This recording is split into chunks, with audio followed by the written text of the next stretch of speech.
최순실 게이트와 우병우 전 수석 수사를 담당했던 김수남 검찰총장이요.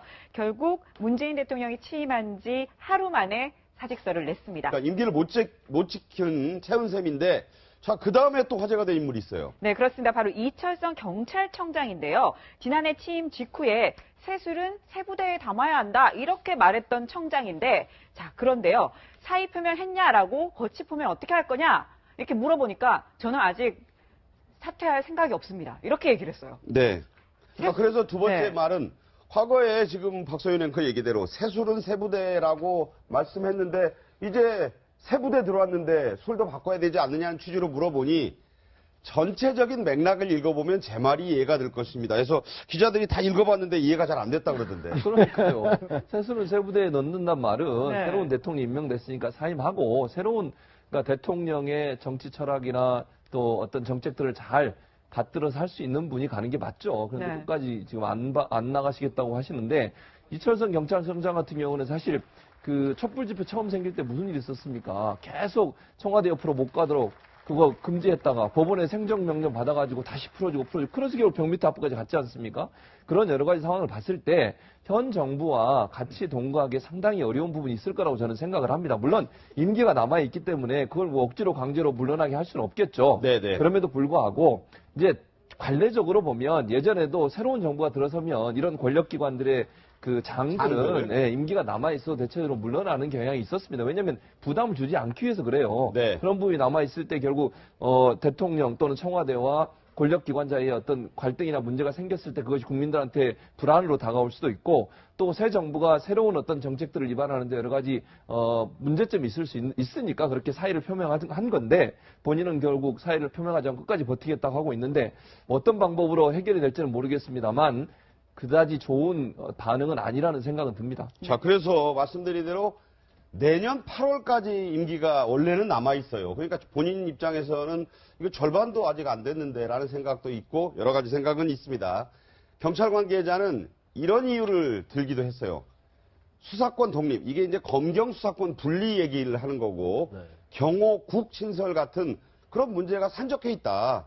또 경찰청장 임기제의 취지를 고려하면 내가 사의를 표명한 거 맞지 않다라고 생각하는 거 아니냐 이렇게 얘기하는데. 그런데 저런 문제 산정한 것은 꼭 이철성 경찰청장이 이걸 다 해결할 뭐 그런 능력이 있는 거 아니잖아요. 네. 누가 와든지 할 수 있는 그 문제가 산적해 있는 거고요.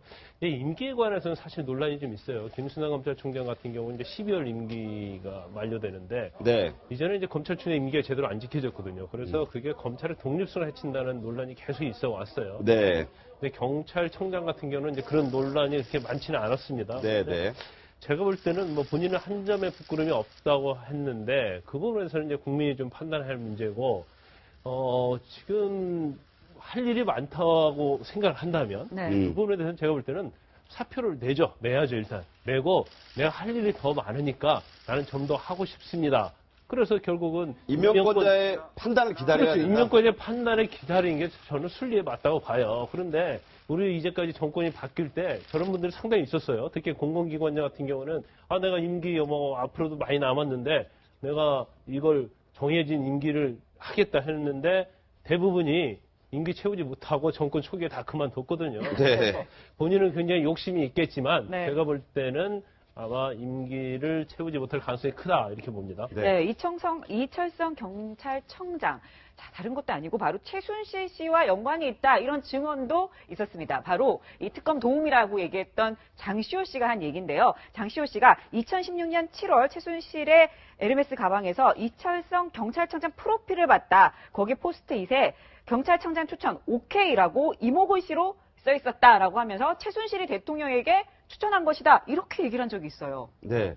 김 전 의원도 이제 뭐 정치나 또 이제 검찰에 계셨으니까 여러 가지 그런 케이스를 보면서 어떤 생각이 드시나요? 사실은 이제 일부 고위공직자를 임기제로 만들어 놓은 것은 그만큼 이제 정권의 변화 내지는 정치적인 영향에서 좀 독립돼서 그 기관의 그 지휘를 해봐라 이런 네.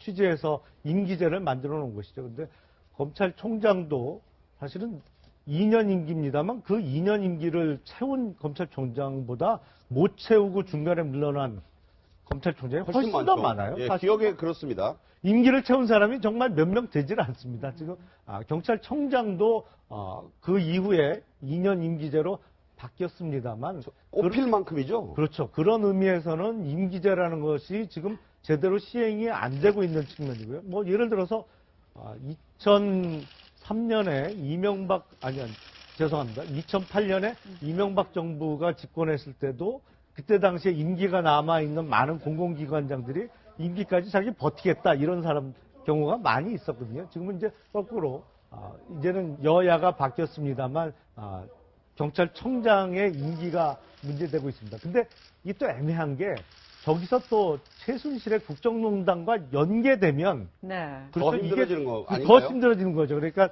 과연 그러면 한번 임명되면 문제가 있어도 그냥 임기까지 다 채워야 되느냐? 또 이 어려운 문제가 있습니다. 근데 사실관계의 확인이 우선 돼야 되지 않을까. 일단은 정말 최순실의 추천으로 경찰청장까지 올라간 것인지 아니면 이게 사실관계에서도 조금 오해가 있었는지부터 분명히 해야 될 문제라고 생각이 듭니다. 네, 이런 견해 속에 이른바 5대 권력기관장이라고 해요. 뭐 이게 격이 맞아서가 아니라 정말 힘 있는 기관이라고 저희가 뽑아놓은 5대 권력기관장이 있는데 지금 이렇습니다. 먼저 감사원장 황찬현 감사원장의 경우는 임기 4년인데 아직 뭐 이제 뚜렷하게 그 거취 얘기가 없고 이병헌 국정원장은 임기가 없지만 이미 국정원장 내정자 발표가 됐잖아요. 그렇게 돼 있고 지금 임한수 국세청장도 임기가 없지만 아직 얘기가 없습니다.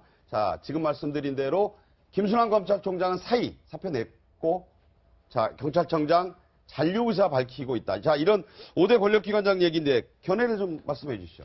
네, 제가 볼 때는 지금 형식 논리로 사임을 했냐 안 했냐라고 보다 내용적 측면을 봐야 되겠다는 생각이 듭니다. 내용은 뭐냐면 실제 청와대가 이 권력기관들을 사유한 게 그래서 국정농단의 그 배후 세력이 되거나 뒷배가 되어주는 것이 가장 큰 문제였기 때문에 사유화를 금지하기 위해서 임기제라고 하는 것들을 노무현 전 대통령 시절에 만든 거 아니겠습니까? 그때 만들었어요. 예, 그렇습니다. 그래서 제가 볼 때는 그런 그 임기제는 존중해야 한다는 원칙과 두 번째는 이 기구들을 청와대 소속이 아니라 어떻게 하면 독립시킬 것인가. 예를 들면 감사원을 대통령 임명해서 국회 산하로 이관한다는 문제라든가 그리고 검찰 같은 경우는 견제감시기구인 고위공직자 비리수사처라든가 기소권과 수사권을 분리해서 수사권을 경찰에게 준다든가 이런 내용적인 측면에 대해서 더욱더 접근하면 좋을 것 같다는 생각이 네. 듭니다. 마무리는 임기가 보장되어 있지만 새로운 임명권자에게 권한을 주기 위해서 저는 남은 이 권력기관의 장들이 사의를 표하고 문재인 대통령이 이 사의를 반려함으로써 오히려 자기의 사람들은 아니지만 자기의 사람을 만드는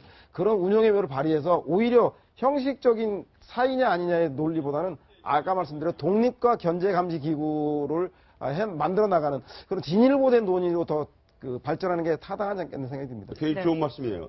네. 네, 저도 뭐 동의하고요. 지금 말씀하신 것처럼 그 문재인 대통령께서 어떻게 결정하시는지에 대해서 물어보는 게 맞을 것 같아요. 물론 임기제의 취지 자체는 그거예요. 정권이 바뀌더라도 소신 있게 일을 할 수 있도록 해줘야지. 안 그러면 임기제가 있는데 사실 뭐 중간에 대통령이 바뀌었다고 바뀌어버리면 결국 그 자체가 소신 있게 일을 못한다는 그런 취지가 있는 거니까 그 취지는 살리되 네. 그렇다 하더라도 새로운 대통령이 취임을 했으니까 그 대통령이 어떤 생각을 갖고 있는지를 좀 더 보기 위해서 한번 대통령이 임명권자로서 결정할 수 있는 어떤 기회를 주는 것도 좋다고 봅니다. 그래야만 사실 대통령이 임명권이라는 것이 또 의미가 있어지는 거 아니겠습니까? 짧게 좀 한 말씀 부탁드립니다. 사실관계를 조금 바로잡자면 서양호 소장님께서는 좋은 건 다 노무현 정부터 시작한 것처럼 말씀하시는데 검찰총장 임기제는요. 네네. 노태우 정부 때부터 시작된 겁니다. 네. 조금 뭐 검사 출신이라 경찰청장 임기를 예, 착각하실 수도 예, 있고요. 네. 하여튼 이런 사실관계 말씀까지 주셨는데 논란이 참 많습니다. 자, 오늘 전문가 네 분과의 말씀. 오늘 시간이 짧네요. 좀 더 길었으면 하는데 잘 들었습니다. 고맙습니다. 저는 뭐 가능성 있는 이야기다라고 생각하고요. 오바마 정부가 그 열린 백악관이라고 해서 10만 명 이상이 백악관 홈페이지에다가 직접 실명으로 예를 들면 사람을 청구하거나 아니면 정책을 이야기하거나 그 제도를 운영하고 있거든요. 우리 청와대도 이런 것을 했으면 좋겠다 해서 예로 그런 말씀을 드렸습니다. 유승민 후보 얘기도 사실 많이 돌았는데 그것도 불가능한 얘기 아닌가요? 저는 그렇다고 생각합니다. 네, 아니나 다를까 이런 얘기가 나오자마자 언론에서 이런 보도가 나왔습니다. 문재인 대통령이 바른정당 유승민 의원에게 여러 차례 전화를 걸어서 경제부총리를 맡아달라 그랬다. 이런 얘기가 나왔어요. 근데 유승민 의원 본인이 그런 제의를 받은 적이 전혀 없다라고 했기 때문에 네. 사실 확인이 좀 필요한 부분이 아닌가 싶습니다. 사실은 이게 진짜로 유승민 의원이나 심상정 의원에게 경제부총리 내지는 노동부 장관의 입각 제의가 이루어지고 실제로 성사되려면 이런 보도가 사전에 나올 수가 없거든요. 네, 이게 네. 그런가요? 돌아가는 거로 봐서는 네. 이게 아무도 모르게 이렇게 입각 제의가 하고 이제 거기서 어떤 합의가 이루어져서 딱 발표가 이루어지면 모르겠는데 네. 사전에 이런 보도가 나왔다는 것은 사실은 그런 일이 성사될 것보다는 무산될 가능성이 훨씬 높아 보입니다. 그래서 김 전 의원 말씀 듣는 도중에 본인 얘기가 이제 화제가 돼서 유승민 의원, 유승민 전 후보 본인에게 물어보고 이런 그 인터뷰를 시도했어요. 그걸 저희가 들려드리겠습니다. 그런 이야기 들은 적 전혀 없습니다. 제안이 오지도 않았는데 무슨 그런 이야기 한다는 자체가 저는 왜 언론에 그런 보도가 나는지 이해가 안 됩니다. 일단 뭐 언론에 그렇게 나는 게 이해가 안 되고 제안이 안 온 걸 가지고 뭐 제가 뭐라고 말씀드리기도 그렇습니다만은 생각 없습니다. 자, 끝에는 이제 뭐 제안을 받은 적도 없죠. 생각도 없다. 이게 사실 아까도 나왔지만 조간신문, 한겨레 신문이 네. 더불어민주당 측에서 문재인 대통령이 유승민 의원에게 여러 차례 전화를 해서 경제부총리를 맡아달라고 요청했다라고 보도를 했기 때문에 시작된 거거든요. 이 얘기가. 그러니까 일단 박영선 의원께서도 그런 얘기를 가능성이 있다고 얘기를 했습니다만 저는 현실적으로는 가능성이 높아 보이지는 않고요. 아, 그런가요? 그리고 무엇보다도 지금 문재인 대통령이나 아니면 지금 여당이 됐습니다만 더불어민주당이 갖고 있는 경제 정책과 유승민 의원이 지금 평소에 주장했던 경제 정책이 과연 이게 맞느냐부터 좀 따져봐야 되거든요. 네. 그 부분에 대해서 그러니까 정부의 경제부총리면 그 정부의 경제 정책을 실현해야 되는 거죠. 사실 거의 뭐 총괄하는 자리죠. 그렇죠. 그러니까 이게 따로 놓을 수는 없는 자리입니다. 근데 과연 그러면 민주당과 유승민 의원의 경제 정책이 과연 그 정도로 경제부총리를 맡아서 할 수 있을 정도로 대부분 일치하느냐부터 따져봐야 되는데 그 부분도 좀 의문이고 앞서 말씀드린 대로 이게 실제로 성사되려면 이렇게 앞서 보도가 나와갖고 될 문제는 아닌 것 같습니다. 네. 네. 자, 신불리라고 불렸던 바로 정의당의 심상정 대표에게도 이런 제안이 갔다 얘기가 나왔습니다. 바로 노동부 장관 제안이 갔다 이런 얘기가 나오니까 정의당에서는 사실 아니다. 야당이자 공당의 대표가 합리적인 과정 없이 입각 명당에 오르락 내리락 하는 건 상식에 맞지 않다. 이렇게 얘기를 했거든요. 네. 근데 재미나는 건 말입니다. 네. 해당 당사자들은 펄쩍 뛰는데 국민들은 아주 발칙한 상상이다. 참신하다. 발칙하다는 뜻이 좋다. 참신하다 이런 뜻이죠. 아주 좋다 이런 뜻으로. 원래는 나쁜 뜻이에요. 발칙하지라는 말이. 네, 역설적인 표현인데 하여튼간에 그래서 참신하다라고 보는 것에 대해서 그 여론이 의미하는 것이 무엇인가를 좀 고민을 해봐야 되겠다는 생각이 들고요. 사실 야당은 여당에서 견제 감시를 이야기하지만 속으로는 정부 여당이 실패하기를 기원하는 게 야당의 속성 아니겠습니까? 그래서 그렇게 정쟁의 싸움만을 하지 말고 네. 경제나 민생, 안보 문제에서는 윈윈하는 모습. 그래서 그런 문제에서는 연정까지는 나가지 못하더라도 개인의 입각 참여를 함으로써 제가 볼 때는 국민들의 민생과 안보에 도움이 되는 그런 정치를 해보자라는 게 국민들의 바람인 것 같고 그러기 위해서는 저렇게 운동장을 넓게 쓰려면 앞서 우리 의원님 말씀하신 대로 룰을 지켜야 됩니다. 그 룰은 뭐냐면 문재인 정부의 정책과 국정 비전에 대해서 동의하는지 여부에 대한 소신을 밝히고 그리고 본인이 속한 정당에 대해서 양해도 구하는 절차가 있어요. 네. 그렇다고 해서 정당 연정이 아니기 때문에 정책 협약이라던가 합의 이런 것까지 필요 없지만 아무튼 개인이 그런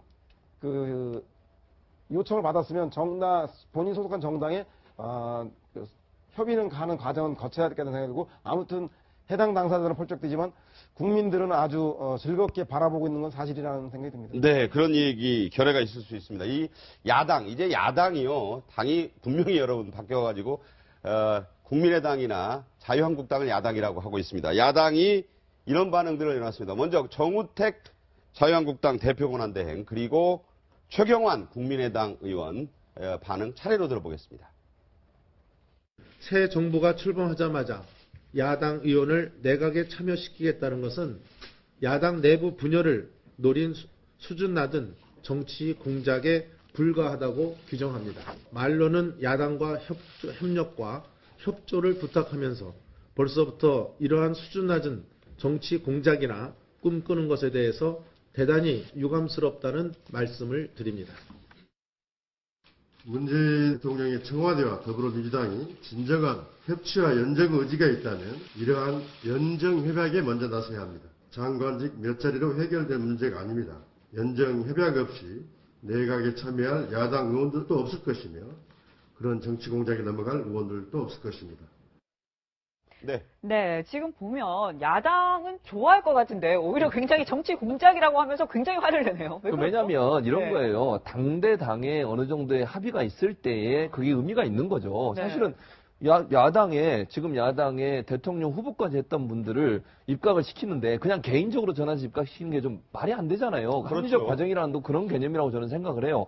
당대 당이 그럼 우리가 함께 국정을 함께 동반자로서 가자라고 하는 일정 부분의 당대당의 논의가 있고 네. 그 상징적인 의미로 대통령 후보를 했던 분들을 장관에 임명하는 것은 맞다고 봐요. 외국도 다 그렇게 하는 거 아니겠습니까? 그렇죠. 예. 그러니까 뭐 유럽의 나라들 보면 당대당끼리 일정 부분 어느 정도 연정의 협의라든지 아니면 얘기가 있고 그 다음에 상징적으로 그곳에 있는 의원들을 또는 당수들을 장관에 임명해서 함께 일을 하는 것이고 DJP 연합 때도 마찬가지 아니에요? 김대중 대통령이 당선되고 나서 김종필 총리로 임명했지 않습니까? 그런 여러 가지 상황을 봤을 때는 결국 당대당의 협의가 먼저이고 그 다음에 당대당의 협의 이후에 필요한 사람들을 입각시키는 것이 자연스럽고 뭐 어떤 불만 없이 할 수 있는 방법이라는 생각이 듭니다.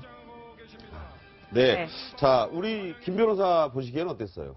근데 이제 일단 더불어민주당 제외한 야당이지 않습니까? 야당 입장에서는 사실은 굉장히 반가워하지 않을 거라고 봐요. 왜냐하면 예를 들어서 유승민 의원이 만약에 내각에 참여한다고 해봐요. 그러면 사실 유승민 의원도 사실 TKG에서 뭐 배신자다 그런 말을 들었지 않습니까? 네. 그런데 정책과 이념이 맞지 않는 데 가서 뭐 장관 한다랄지 내각에 참여하는 것 자체는 본인의 앞으로 어떤 이념과 정체성에서 또 이게 나중에 분란의 소지가 충분히 있고요. 아니 그래도 다들 협치하라고 막 그랬잖아요. 그런데 이제 협치라는 것 자체가 사실은 쉽지 않다고 봐요. 예를 들어서 어떠한 당에 소속된 사람을 한 명을 갖다가 장관에 임명한다고 한다면 그 전제는 그 당에서 또 그거에 대해서 또 긍정적으로 찬성을 해줘야지 가능한 거 아니겠습니까? 그래서 협치를 한다는데 협치 자체가 어떤 좀 플렉시블한 거, 유연성 있는 거 그렇게 가야 하는데 사실 야당에서 어떤 누굴 데리고 온다는 건 쉽지 않다고 보고요. 네네. 특히 야당 입장에서는 그럴 겁니다. 연정을 전제로 한 협치에 대한 찬성을 하겠죠. 왜냐하면 연정이라는 것은 같이 정권을 꾸려가는 거 아니겠어요? 그래서 바른정당도 마찬가지고 자유한국당도 마찬가지고 국민의당도 마찬가지죠. 연정을 전정으로 해서 협치를 할 수 있지만 단순히 어떤 한 명을 빼내가서 내각에 참여시키는 것 자체는 당의 입장에서 굉장히 불쾌한 것이 될 수 있다는 거죠. 그래서 네. 그 부분에 대해서는 뭐 절차적인 문제랄지 또 현실적인 문제가 굉장히 장애가 될 수 있어요. 자, 여러분들 말씀 중에 이런 아이디어는요. 과거 미국의 에이브러햄 링컨 대통령이 정적들로 꾸려진 내각을 만들었습니다. 팀 오브 라이벌스라는 저게 책의 제목이기도 한데 전쟁 장관, 저게 말하는 남북 전쟁 장관은 자신을 가장 통렬히 비판하던 불쌍한 바보다. 링컨은 에드윈 스탠튼이라는 사람을 남북 전쟁 장관으로 썼었고 자기들과 경쟁을 했던 1, 2, 3위 쟁쟁했던 뭐 학식도 높고 이런 사람들을 국무장관, 재무장관, 저기에는 빠져 있습니다만 법무장관을 시켜서 저 내각들을 이끌고 남북전쟁을 승리로 이끄는 미국의 위대한 대통령이 됐다. 저기서 이제 많은 아이디어를 좀 얻어서 나온 얘기인데 링컨은 실제로 이렇게 얘기했습니다. 우리는 국민을 통합해야 한다. 이들은 능력자다. 나는 국민이 이들의 봉사를 받을 권리를 박탈할 권리가 없다. 자, 저런 데서 이제 온 건데 저 아이디어가 우리나라에도 잘 실천이 될 수 있을까요? 근데 이제 링컨 대통령이 저런 모습 때문에 가장 지금도 미국 역대 대통령 중에 존경받는 대통령으로 뽑힙니다만 적어도 21세기 현대 정치에서 특히 대통령제 국가에서는 연정이라는 개념은 사실은 맞지 않는 원래는 그건 아니죠. 그렇죠. 예, 연정이라는 개념은 의원 내각제를 실시하는 나라에서 어느 일당이 과반수를 점유 못했을 때 이제 연정을 꾸려서 이제 의원 내각제로서 이제 끌고 나가는 형태고 지금 우리가 논의하는 협치는 지금 제1당인 민주당도 사실은 과반수에 훨씬 못 미치는 의석밖에 못 갖고 있기 때문에 네. 이제 어떤 행정부와 입법부 간의 역할에 있어서 입법부가 협치로서 어떤 뭐 도와줘야 될 부분을 좀 이슈별로 정책별로 이렇게 연대해 나가는 의미에서 협치를 얘기하는 것이지 정당을 달리하면서 그 다른 정당 소속의 의원을 입각시켜서 행정부를 꾸미는 그런 의원 내각제에서의 연정은 조금 생각하기는 어렵습니다. 그러니까 링컨 대통령이 재직하던 기간하고 현대의 개념이 그렇죠. 개념 자체가 조금 안 맞을 수가 있죠. 자, 말씀드린 대로 여러 견해가 있고 이거는 정부의 공식 발표는 아니었고 한 언론의 보도로 이제 화제가 된 부분이에요. 어떻게 보세요? 네, 우리나라에도 대통령 재임에도 불구하고 내각제적 요소인 선거전 연대를 통해서 통합내각을 꾸린 적이 있죠. 네. 김대중, 김종필, 소위 말하는 DJP 연대가 DJP 연대. 있었거든요. 그렇기 때문에 저는 충분히 가능하다는 생각이 들고 다만 선거 전 연정이든 선거 후 연정은 가능한데 그 연정이 어렵다라면 개별 입각을 하는 과정에서 저는 오히려 야당도 계속적으로 국정을 발목 잡고 국정을 비판한다라고 하는 남을 비판자 입장이 있기보다는 한 국정의 운영에 참여를 통해서 집권 경험을 쌓아나가고 그리고 국민들로부터 신뢰를 획득해 나가는 과정들이 오히려 현재 야당으로서의 기능들을 하면서도 정부와 소통할 수 있는 통로를 만든다는 측면에서 개별 입각 정도는 소수를 허용하는 것도 국민들이 바라는 관점에서는 환영할 일이 아닌가. 긍정적으로 검토해 볼 수 있다는 생각이 듭니다. 민주당이 야당하실 때 좀 협조 좀 해주시면 되겠어요. 정확히 얘기하자면 민주당이 얘기하셔야 돼요. 예, 자, 이게 화제가 될 수 있는 것은 새 정부가 이제 여러 가지 어떤 그 정부의 틀을 떠나서 협치를 하려고 하는 노력을 한 언론이 이런 식의 이 보도를 하면서 또 아까 우리 서 소장 얘기대로 그거 괜찮다, 발칙한 발상이다라는 견해는 나올 수 있는데 아직 무슨 정부가 공식 발표하거나 이런 흐름이 짐작된 것은 아니다. 이렇게 말씀을 드리겠습니다. 저 이제 다른 얘기 좀 하죠. 네, 그렇습니다. 바로 이 최순실 게이트와 우병우 전 수석 수사를 담당했던 김순남 검찰총장이요. 결국 문재인 대통령이 취임한 지 하루 만에 사직서를 냈습니다. 그러니까 임기를 못 지킨 채운셈인데 라고 이모고시로 써 있었다라고 하면서 최순실이 대통령에게 추천한 것이다. 이렇게 얘기를 한 적이 있어요. 네.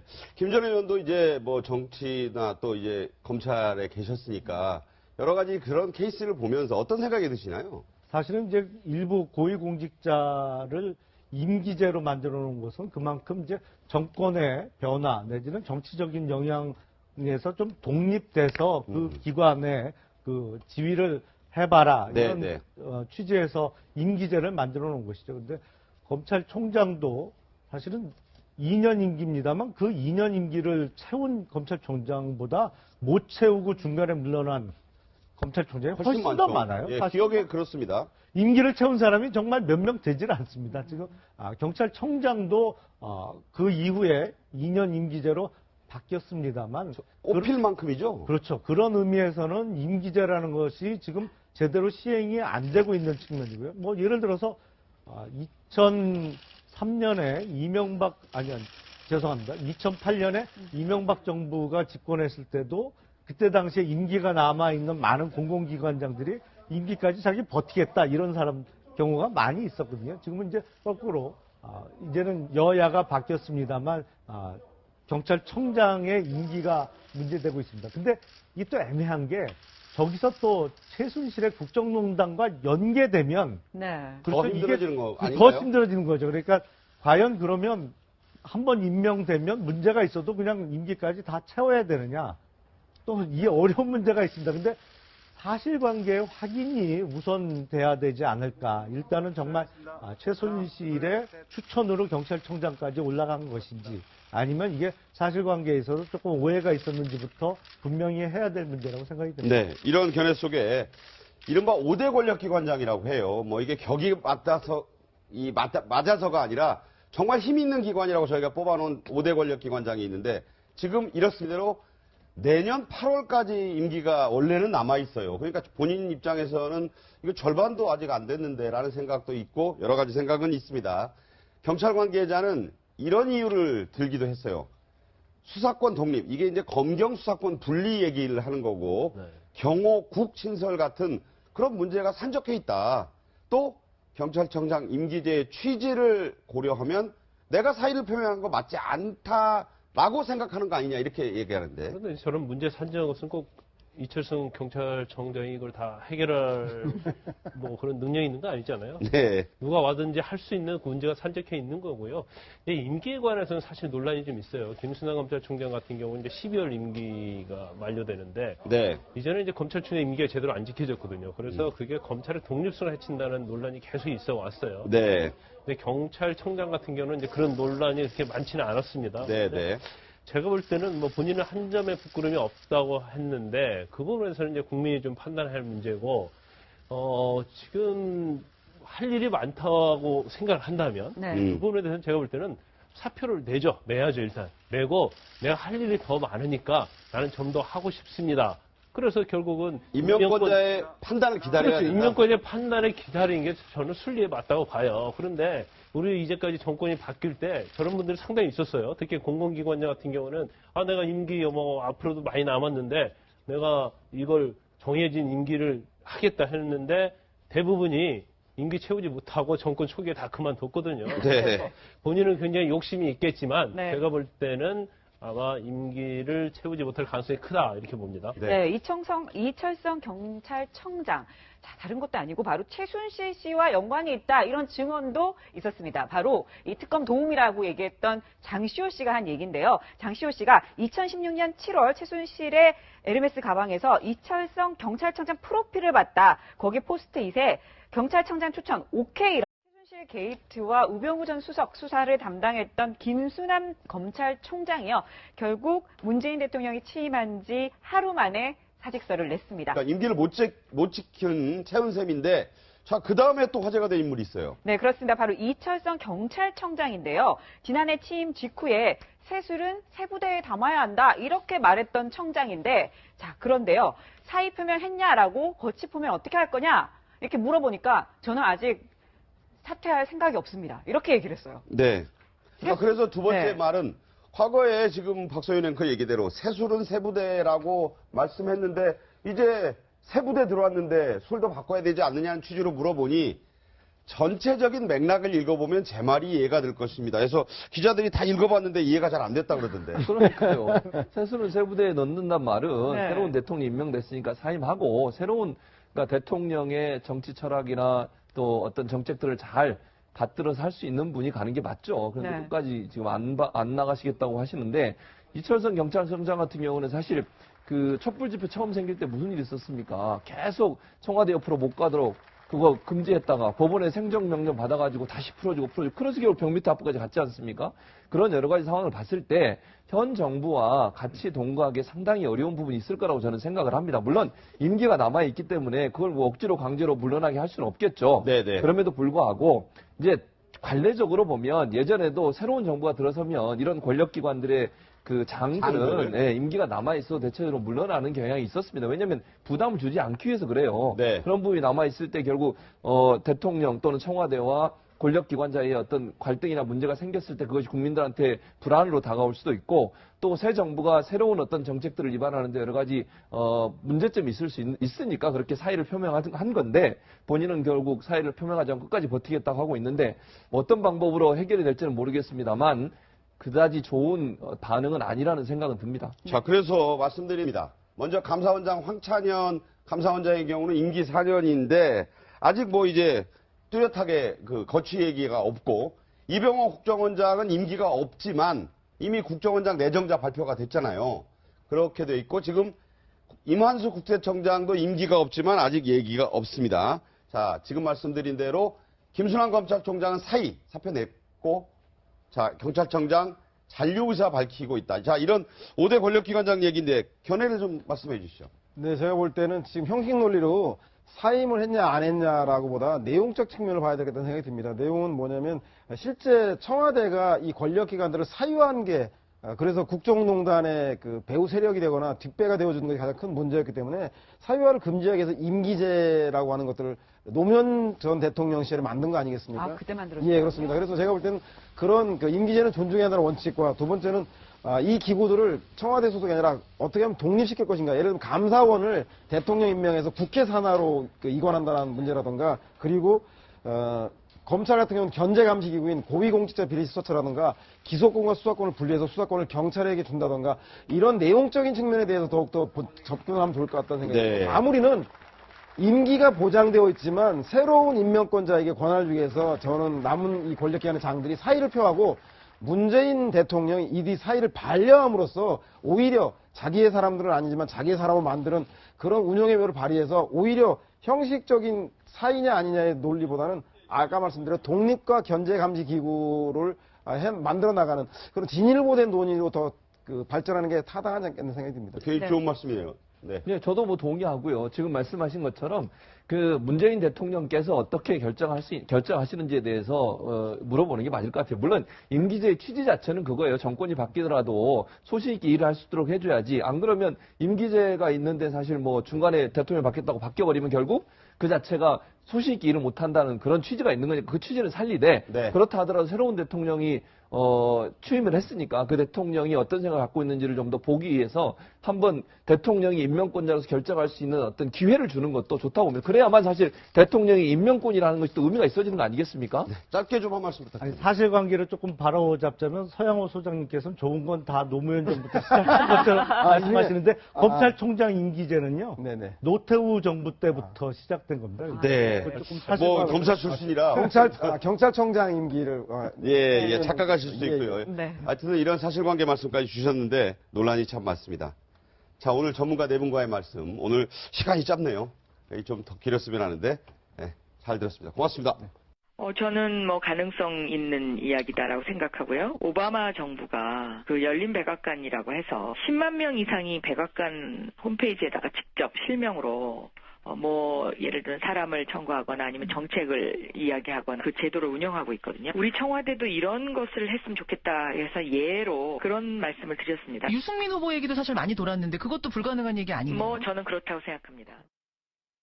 네, 아니나 다를까 이런 얘기가 나오자마자 언론에서 이런 보도가 나왔습니다. 문재인 대통령이 바른정당 유승민 의원에게 여러 차례 전화를 걸어서 경제부총리를 맡아달라고 그랬다. 이런 얘기가 나왔어요. 근데 유승민 의원 본인이 그런 제의를 받은 적이 전혀 없다라고 했기 때문에 네. 사실 확인이 좀 필요한 부분이 아닌가 싶습니다. 사실은 이게 진짜로 유승민 의원이나 심상정 의원에게 경제부총리 내지는 노동부 장관의 입각 제의가 이루어지고 실제로 성사되려면 이런 보도가 사전에 나올 수가 없거든요. 네, 이게 네. 그런가요? 돌아가는 거로 봐서는 네. 이게 아무도 모르게 이렇게 입각 제의가 하고 이제 거기서 어떤 합의가 이루어져서 딱 발표가 이루어지면 모르겠는데 네. 사전에 이런 보도가 나왔다는 것은 사실은 그런 일이 성사될 것보다는 무산될 가능성이 훨씬 높아 보입니다.